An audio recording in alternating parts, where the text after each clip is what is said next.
Guys, I totally won. Dustin sucks at driving. Oh, boy.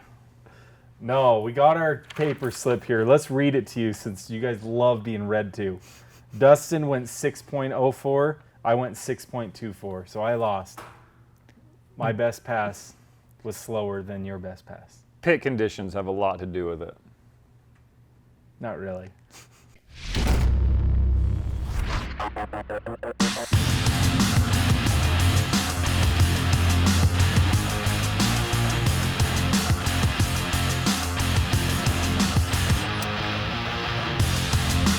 That truck looks sick, dude.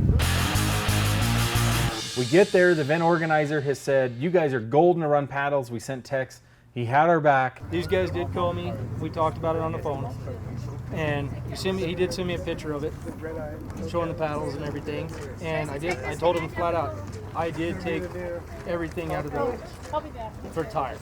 All of the out-of-town guys that were there to win the $200 purse, and they're so excited about it, said, no, that's cheating. They can't run paddles. It's going to mess up the pit.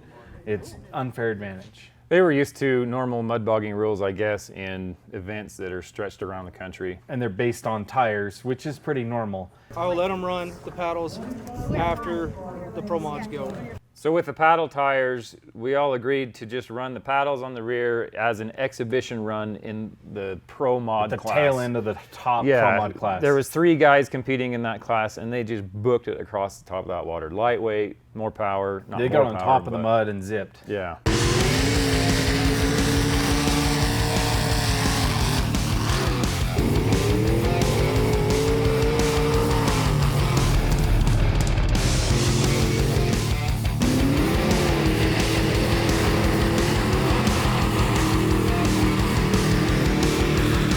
We ran in that, and since we were the first heavy truck that really couldn't stay on top, the first exhibition run, we just bogged right through it. It just had to turn along, make the very first ruts in the pit. I think it went like 11 seconds, 11.8, something like that. It's pretty long. Where the other guys went like, what, 2 or 3 or 4 seconds? It was like 4-second run, yeah. Yeah, so we were, more than twice as slow as the guys that could go on top of the mud. But hey, it was only built in a week. And long story short, we did not get to compete with the paddles in the class that we intended, which was fine. Still had a good time. We learned a lot. But anyway, so because of that, luckily Dustin did have 4 mud tires, 33s. We were able to put 4 mud tires on it for the other classes.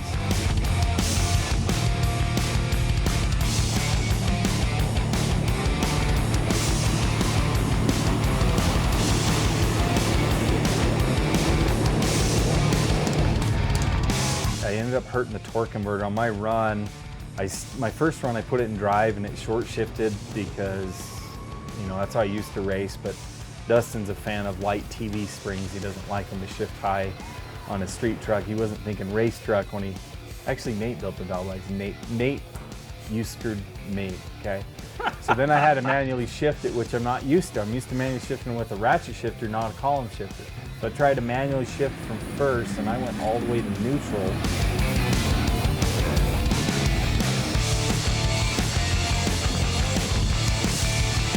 And right in the middle, the truck fell on its face, but the RPMs are sky high. So what do? I yank it right back into third with the converter locked. So I go from neutral, 5,000 RPM, wherever that thing was just bouncing, and just yanked into third, and it took it, and the truck accelerated, and it started getting on top of the mud in the middle of the pit. And I was like, man, this is freaking, and then it started pulling down. I went from full power and bogged the engine back down through all that torque. And when I got at the end out of the pit, the converter stayed locked.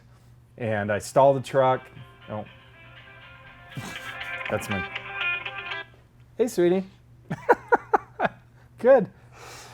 Okay, so I hurt the tranny. I had the hard time getting the truck. I got through the pit, but I couldn't even get back to the pits. You're in the middle of the gate. Just like stuck, I'm right at the gate, there. just stuck there, and it stalls, reverse, drive, doesn't matter. So finally I rev it to like 3,000 RPM, and I drop it into gear, and it still stalled the truck. I was like, dang, this thing's stuck in third gear and locked is what I thought. So I put it back into neutral, and I revved it to about 3,500, and I just dropped it into drive and then back to neutral just to get the truck rocking, really hard on the tranny. But, we've got to get back to the pits. So I get it back to the pits that way, and once I got rolling, seemed like it was in third. I mean, it tried to go, 50 miles an hour at idle. Might even been an overdrive. I don't know. Anyway, get back to the pits. So we definitely hurt the torque converter because it's locked when you put it in gear. Even in manual first, it's locking the converter. So, but luckily I neutral dropped it and drive several hard, like 4 times, because Dustin's transmission, I don't care about it, to get back to the pits. Next year, we need a full manual valve body. This automatic valve body garbage. I went all the way to neutral. So full manual valve body. Maybe somebody should have pulled one out of their junker drag truck. Lighter Could've truck. thrown her in it. Lighter truck. Everybody's like a reverse rake. All the fast guys have their front Yeah, end lifted. we need to lift the front end, Yeah. get out of the mud, and we need some, if we're running DOTs, we need 35-inch boggers on there. Yeah, for sure. And we'll go on top of the mud. I know we can. Wheel speed, not far, so mine. It's like not even close. I'm just watching like, oh my gosh. People in the stands are like, the back are like, nobody else is. I mean, there's like, you're flipping, you're just launching. I'm like, oh my gosh. We take the paddles off, and I'm like, well, it still kind of holds power, and Dustin didn't get a run. So they decided to put the mud tires back on, and Dustin can't build boost. His plan is to somehow get it to the starting line, rev it to 3,000 or 4,000, and just drop it into gear. So, tranny's broke. The torque converter is locked on. So we're going to neutral drop it at the line. No boost. It's got a fat shaft. It'll take it, right? Well, and at that point, yeah, the torque converter's locked up. We figured that stuff's gonna have to come apart. Might as well. We were there, did all the work to late nights. Why waste it?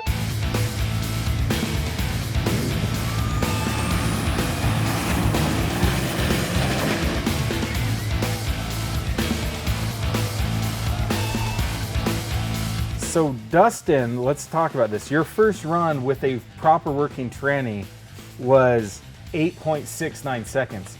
With the broken tranny, after I broke it for him, forcing him to leave like a real racer, he goes 6.04 on the neutral drop into drive, and it just hooks and books. Now the pit was a little bit better, but still, definitely it left good. Like we'll get some video footage of that. We got up there and I rowdy. just got it up to $4,000. I think I was in low range. I decided to throw it in low range just so we can get the tires broke free right then. Dumped it in there and cooked through it. But it was one of the best runs with the broken trans. It was great. And then came around again, and it was my turn, and I was like, Dustin, you've got this neutral drop thing figured out. I really was afraid it was going to like break a shaft or plant it and cut my legs off. And, I didn't want any business of that. So I was like, you just run again, I like my legs. And I was like, you probably shouldn't have a passenger. And then, of course, the guys at the shop were like, I don't care if I lose my legs. I want to ride in the truck. So he takes, was it Willow Kane or Meyer or one of them? I don't know, Will and Meyer. But anyway, so they jump in, and he goes and does again. And apparently he left before the green, and so that run was DQ'd. yeah, I totally blew the light. It was bad. So we have no idea what that second run was. It didn't get a time. But there's a chance we would have placed. If it was around a 6-second run, we would have got second or third in that class. It was probably the fastest run of that truck that night, and I blew the light so bad. So it might have been into the fives. But anyway, regardless, we had fun. We learned a lot. It was hard to light the converter, definitely. Yeah. That turbo change, I think when I left, it was going to be a 62 SXE turbo over 480. When I came back, it had a 369 with a 1.0 T4 housing as a small turbo. Non-wastegated. Non-gated with the same S480. Which, high altitude, high timing, that's not a spool up champion, we'll call it that. As you've seen the videos, it struggled to get lit, but didn't matter, you're Still not racing fun. other guys. Yeah. If we go back, what are we doing for the shifter? Full manual shifter for sure, and second would be big mud tires. But definitely it's getting a manual shifter so that you can hit it and race. And not mess up, because we both hit neutral in the middle of the pit one on time. runs. So final thoughts, would you do it again? Is it worth the cleanup mess? It's still not clean yet, so I don't know. I gotta go hose it. So you're letting it get baked on there for a couple days? Well, they're telling us if we let it dry, you take a rubber mallet to the frame and it all just falls off. And I believe it, because I got up there, opened the door yesterday, closed the door, and all this dirt just hit the trailer. So we're gonna see how long it takes to get it cleaned up. I'd like to say thanks to all the guys in the shop that helped us out.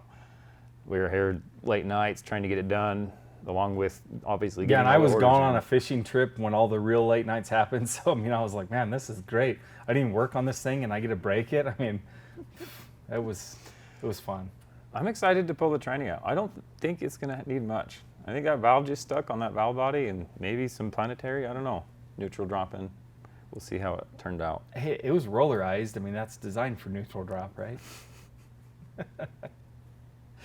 Anyway, like, subscribe our channel. Tune in next time. Who knows what we're working on next? The Charger, parts bin, I don't know. But we appreciate you guys following along as we do these crazy projects in the shop. And hey. Yeah, anybody have a line on some good, tall, skinny mud tires? Send us an email. Maybe we'll hit this next mud bog up in 3 weeks.